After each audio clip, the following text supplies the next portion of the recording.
For today's video di ay nangadto day misa ko ang kamagwangan nga anak sa Robinsons kay adto man i-claim ang ilahang giveaway sa ilahang company. So mao ni ngadto mi aron mag-claim 2,650 man ang worth. So kinahanglan among i-grocery og para pamasko kay naay isa ka ham unya ang uban pang salad, pang spaghetti o uban pa. Dagan-dagan bayasad kay 2,650 man.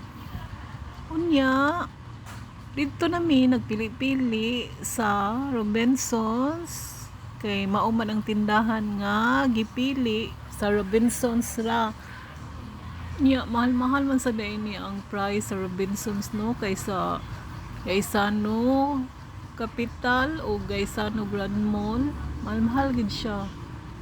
Kay pang social man sad siguro ni Robinsons. Sa duha na dahil nako ka anak, ang usa nako ka anak kay 650 ra ang iyaha niya, ang isa kay 2,000 kay nitrabaho man ang katong isa nga 2,000. Ako na lang iyang gipa-claim aron na nami mga pamasko unsa mong handaon.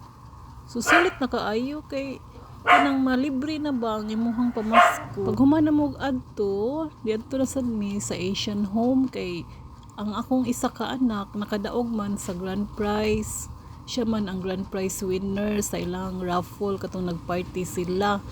Nya ang iyahang nadaog is kuan automatic nga washing machine LG nga automatic worth tag 26k man siguro ni. Nya lipay sad kayang ginahan oy kay karindot anak nga nakadaog imuhang anak nga tag 26k pagid ni nga washing machine automatic na na siya dryer imura na siyang pisliton mugawas na siya din ha mulaba na siya iyaha man siya duty niya maong ako na lang iyahang gipa-claim. Nagdala lang mi og authorization letter og mga ID niya para mag-claim namo.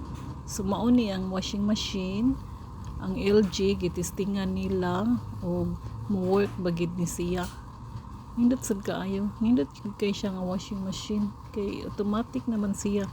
So ang inahan lipay sad kaayo. Timing sad kaayo nga wala pa mi washing machine. Nami washing machine sa una pero naguba na. Unya karon kay manglaba na lang gid ko. Malipay kay ta kay dili na ta kapalit. Unya mahalon pagid nga washing machine ang ato ang nadaog sa ko ang anak. So lipay na kayang inahan. Oy, spoke ko mo ana dili nakakapalit.